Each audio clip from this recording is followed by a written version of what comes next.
Hello and welcome to a guide on the Evans Gambit, which is in this position playing the move b4, sacrificing a pawn. It's super energetic and fun because we quickly expand with c3 and then d4.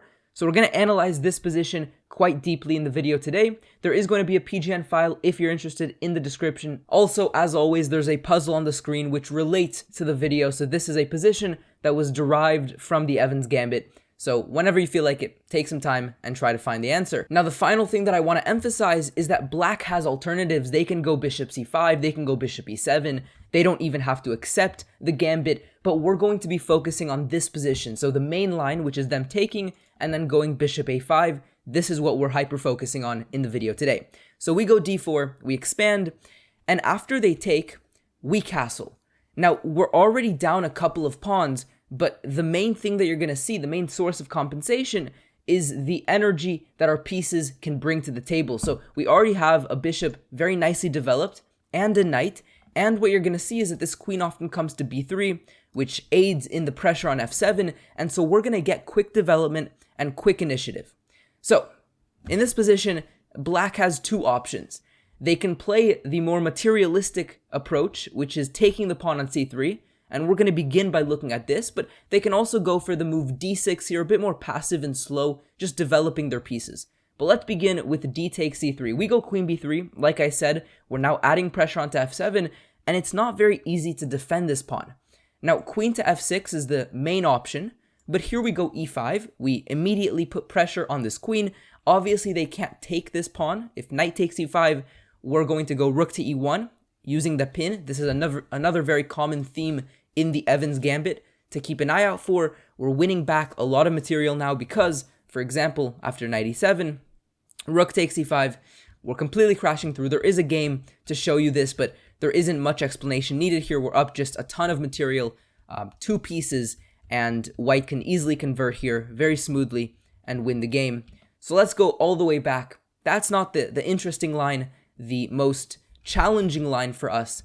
The main option after e5 is queen to g6, just maintaining control of f7 and keeping the queen as a nice piece. And one of the things that I want to emphasize here, you don't need to win immediately in these sort of positions. Often when you sacrifice a pawn or multiple pawns, there's this sort of pressure that you have, sometimes subconsciously, to just immediately put pressure, immediately win.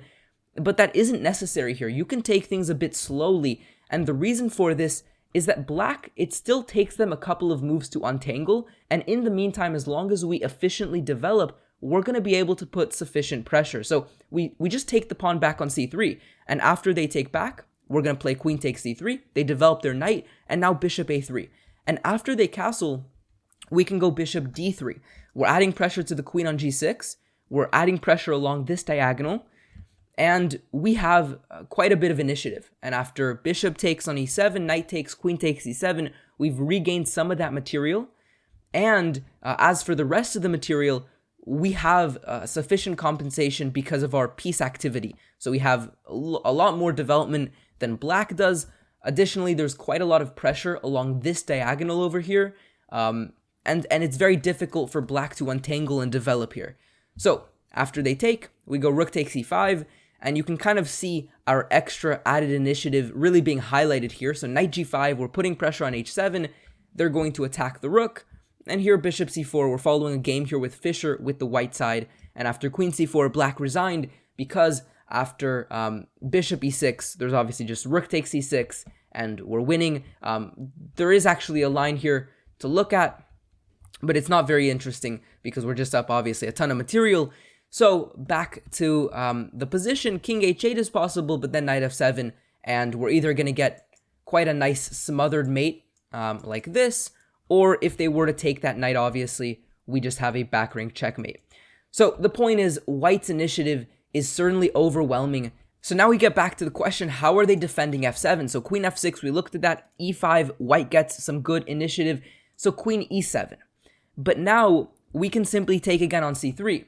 And our approach here is not so different. We're going to basically leverage our extra development. So we take here, and then we go bishop b2. Everything comes with tempo. Everything comes with a punch. We're hitting the queen. The queen moves, h4, hitting the queen again. And after they take, we take on g7, and we're hitting the rook. And after the rook attacks the bishop, A very nice checkmate was found here, rook to e1. It doesn't help to take this rook, so in the game, the king moved, but now a very nice move here from white. Fischer again with the white side, queen g3. And you're distracting the queen from its control along this diagonal so that after they take, bishop f6 is checkmate, and the queen doesn't have any other square to go to. White is totally winning, and black in fact resigned here. There's just way too much pressure with the rook and the bishop. Checkmate is coming. So back to this position, we just looked at pawn takes c3. We're getting a nice initiative. We'll now look at d6, which is another approach from black. It's a bit more of a solid and passive approach. What they're hoping for is that we're going to take this pawn, we're going to win back some of the material, but in exchange, they're going to put a stop to some of our pressure because now they have the time and the space to develop their pieces by pushing the pawn to d6. So we're not going to let them breathe like this. After they play d6, we're immediately going to continue with queen b3, and our ideas are largely the same as we just saw. We're putting pressure on f7. We don't care about the material. We're not going to let them develop. Bishop e6 now doesn't work. And so they again need to answer to the same question. How do they defend this pawn? Now there's two basic ideas for them, queen to e7 and queen to d7. Now queen to e7 might look a bit more natural, not to stop the bishop's ability to develop later in the game.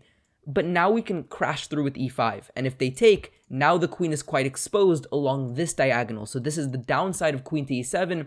So bishop a3 comes with initiative. And there's another game to explore here. The knight centralizes to e5. Eventually, we ruin the pawn structure. Now there are some weaknesses on c7 and c6. And white is just developing, winning back some of the material. But again, for the rest of the material, we don't really care that we're down some pawns, because we have huge compensation. The rook is on the open file. The king is unbelievably weak here. Our bishops are super strong. White is already much, much better and has a huge initiative. We take on f7. We bring the bishop back to e6. Eventually, we push forward. We expand. And Fischer here converted in textbook style with queen to b7. Now there's simply a threat on the rook, threat on mate. It's game over. And so back to this dilemma here, it might seem better to develop the queen to d7, but this introduces a whole new world of problems because now we can take. And if you recall, the reason that we delayed capturing the pawn is because we didn't want them to have the ability to develop their bishop, but that's no longer possible. So now we can take, reclaim the material, get a huge center, and look to expand from there. So bishop e6, bishop b5. There's also the issue of this diagonal, which is very, really highlighted here. There's only one move in this position because if you notice, a6 doesn't work. Simply bishop a4 and the bishop is stopping the move b5. And so there's issues along this, right? The move d5 is just coming. There's no way to stop it. The only option here for black is king f8, which to their credit they found, but that is an ugly move to have to make. The point is that after the pawn moves, there's going to be the move knight a5 and then the move c6. So they barely survive, but still white does have obviously the better end of the opening here. They have nice development, good center control, and the king here on f8. I mean, that is just something that's quite difficult to ignore. It's a very exposed piece. And one of the final things that I want to mention is that you don't need, again, to reclaim material immediately. You don't need to checkmate the king immediately. It might seem like black is beginning to develop and get their pieces active. That's okay. We have long-term pressure, right? Our position is just better. We have the bishops, we have the rook pinning here, we have the knight and the pawn which are looking to expand. So we don't need to immediately win back our material. We're going to have long-term compensation. And that is what you end up seeing here. The knight comes to e5, using the pin. From there, it transfers to c4 and then takes on d6. I mean, this is completely beautiful conversion here from white. And after the rook pins, we solidify that knight with e5, principal play here. And after f6, we take on c5, we transfer the knight to e4, supporting the knight, hitting the bishop. And after takes, we're continuing to advance our pieces. Now I think it does become quite clear that white does have that initiative and is beginning to convert the material in the game. And here after the simple g3, knight takes, we have a trade, and bishop c4, finally activating that last piece in a way where the king is now going to be exposed. Because if you take, after takes, the king is going to be hit. And in the game, king to f7 was played, but now the king's on e6, and that is quite a scary place for it to be, because queen to c4 comes, and the king on g6 is just not going to survive for very long. Rook e7 cutting the king along here. And here in this position, the most clinical approach is actually the move g4.